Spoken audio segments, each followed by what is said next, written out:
The CDC has issued a warning about a serious bacterial infection that has recently killed 6 people on the East Coast, and now it killed 1 man in Galveston County. That man acquired the infection after eating raw oysters. Investigator Bill Spencer has spent the day in Galveston looking into this relatively unknown health threat and joins us now live from the island. Bill, we understand this is the worst time of the year for this type of dangerous infection. Yeah, Keith, no doubt this is the peak season for the spread of this particular infection, and the infection is called Vibrio vulnificus, and believe me, it can be very, very serious, especially if you have any kind of immune deficiency or you have liver damage.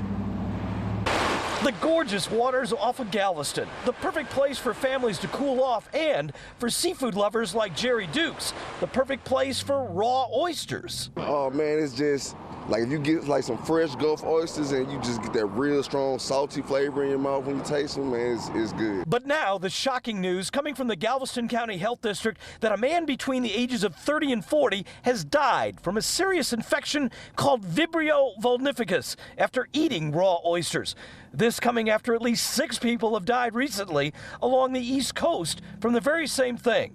According to Dr. Brad Perkins, a former top official at the Centers for Disease Control, right now is the worst time of the year for consuming raw oysters because of the very warm water temperatures. The CDC actually just issued a nationwide alert on the 31st of August. The typical peak season for infections caused by this bacteria are late summer and early fall. According to health officials, Vibrio vulnificus causes an estimated 80,000 illnesses every year, which result in approximately 100 deaths.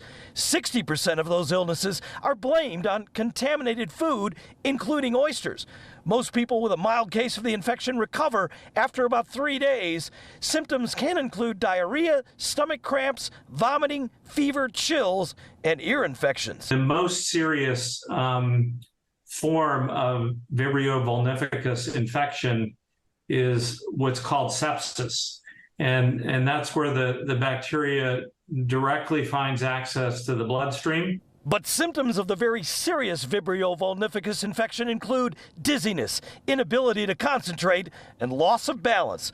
We asked raw oyster lovers if this infection scare would stop them from actually eating raw oysters. After hearing the reports of this guy dying from this bacterial infection, would that stop you from eating raw oysters? Would you keep going? I don't know. I definitely need to ask about it and maybe ask the servers of the restaurant and maybe see where it's coming from and all that kind of stuff. Definitely makes me want to take a step back and before I eat anymore, just hear more reports on it. So the big question tonight is, what can you do to protect yourself from getting this particular infection? And Dr. Perkins from the CDC says it's simple. Do not eat raw oysters at this time of the year. I talked to a couple of restaurant owners who say they don't even serve raw oysters right now. Reporting live in Galveston, Bill Spencer, KPRC 2 News.